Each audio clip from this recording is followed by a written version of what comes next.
Hello, thank you for tuning in to this fast chat on static systems, the problems we face and how to break free of them. My name is Daphne Kraus. Today I'm speaking with the one and only Hector Monsegur, a good friend and strategic advisor. Hector is the director of research at Alacrinet. He is a brilliant cybersecurity researcher and again, an expert advisor. Hector has a long history in the cyber world with a vast knowledge on the subject, as well as world renowned expertise. Thrilled to have you here, Hector. I'm thrilled to be here as well. This is awesome. Looking forward to this chat. Me too. So let's get started with static systems. What risk do they pose to the defense of business applications?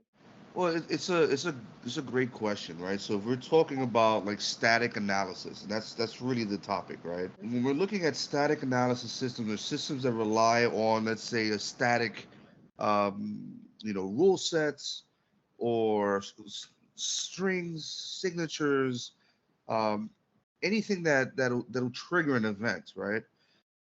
That's not dynamic. That's a static analysis tool. It could be as simple as using grep on a Unix system to comb through source code looking for specific functions or user functions. And it can be much more complex, like using a static analysis tool by a vendor that has probably millions of lines of different sorts of, I would say, programming lines, code snippets that may seem bad, and if triggered, if found in your source code, would again trigger an alert. Um, it is a tool, definitely. It's very similar to a dynamic analysis tool, or even more recently, an interactive dynamic analysis tool. The truth is that there's pros and cons to each. The big and major limitation is that since the pathway for static analysis of a source code, a repository, anything, is essentially looking for the knowns. And if the knowns are found, then we trigger an event. It will not know about the unknowns. And that's the biggest con, right? It's the biggest negative for any static analysis system.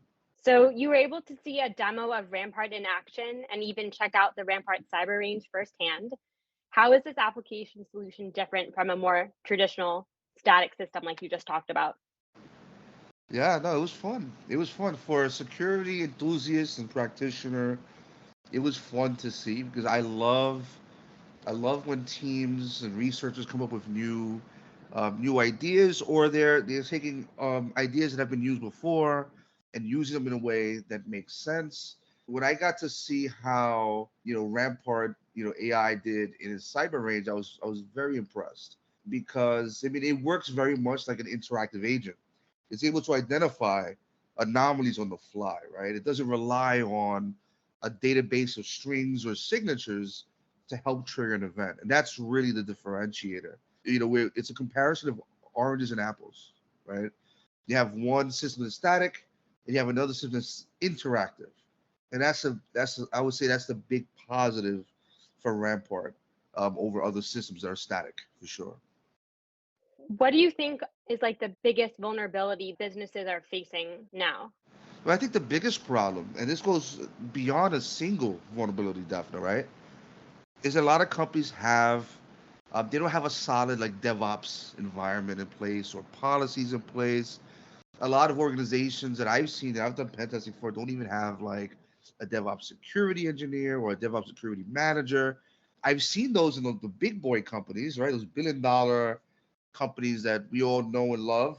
I've seen DevOps managers there, but once you start going down the totem pole, you start to see that most companies are not in that position. Now, because they're not in that position, right? There is little in terms of testing being done prior to deployment, right? So you may have designer QA, and you may have maybe functionality QA in staging. You may even have some security testing, right? By means of static analysis tool, maybe dynamic, and that's a big maybe, okay? But most of these companies do not have security built into their DevOps and continuous development cycle. That's problematic. That's the biggest problem they're dealing with. So now, when you take something like a Rampart, which acts as an interactive agent, you could deploy it literally in during the continuous development cycle and pick up issues as you go. or even in the later stage, like production deployment. Either way, you know the uh, the agent will operate on any any step, right? Really.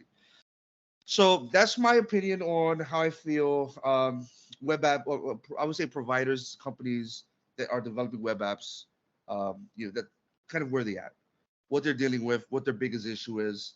Um, if you would have asked me the same question 10 years ago, right, Daphne, it wouldn't be more of DevOps because back then DevOps was even worse than it is now. I would say, well, user input validation, SQL injection, stuff like that, the common vectors. Those were so, I would say they were exploited at such a large volume, Daphne, that it would have superseded my DevOps answer right now. All right, it's a big difference. So the future of attacks and vulnerabilities, what do you see happening there? Yeah, well, I mean, we need to continue with what we're doing now. This I love looking at the industry in general on a timeline, right? So 10 years ago, you would ask me the same question. I would tell you, yeah, SQL injections and user input is a problem. You ask me today in 2022, well, I think DevOps or the lack of DevOps is a problem. Okay. So for the future, I think that we will have more DevOps. We will have more people in place. We will need to have more unit testing and QAing, and we need more people involved in identifying and training not only their products, their developers. If they have Rampart, great. Train Rampart to deal with their applications.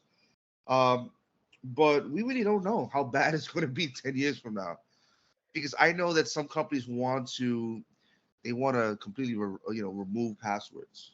Okay. So maybe if you ask me the same question 10 years from now, maybe my problem will be more authentication. We have a major authentication problem. I'm not sure. It's hard to answer. Yeah. No, that's really good insight into that. So actually, Hector, I have a bonus question for you. Oh yeah, let's go. So you were able to hack into places and perform pen testing activities that take an unimaginable level of skill, critical thinking, and let's face it, talent. What got you interested in cybersecurity and more importantly, vulnerable systems to begin with? That's a fun question, Daphne, because you know we all go through the phase in our lives when we don't know what it is that we want to do. And so I'm not sure if you did this. Here's what I did. I sat in my house one day in my apartment. I said, okay, so am I good at drawing? No, I'm not. Can I sing? No, I can't sing. Do I play any instruments? Well, I know how to play the bongo and the conga, but that's I don't know any famous like musicians from that. Okay, well, the computer stuff. Okay, am I good with computers? Well, not really. Do I know how to program? Yeah. Can I break things? Yes. I'm very good at breaking things. Analyzing, and of course the critical thinking part. Absolutely, you're right. You touched the keyword there. It just so happens that I'm not very artistic, Daphne, but for whatever reason, I'm good at looking at things subjectively and critically, and it's allowed me to look at systems and software in a different way. When someone shows me a software, like for example, when your team showed me Rampart, you remember I was asking a bunch of questions. Well, how can we break Rampart? How can we do this in Rampart? Can we do X, Y, and Z? Right? That's just the way I work. So that's what got me into hacking and all that good stuff. Hector, thank you for chatting with me about static systems and the solution. It's been such a pleasure. For more information about Rampart AI's resilient application solution, head to rampartai.com. You can find more fast chat and thought leadership content there or on our Twitter and LinkedIn. To our listeners, thank you for sticking around. Until next time, stay secure.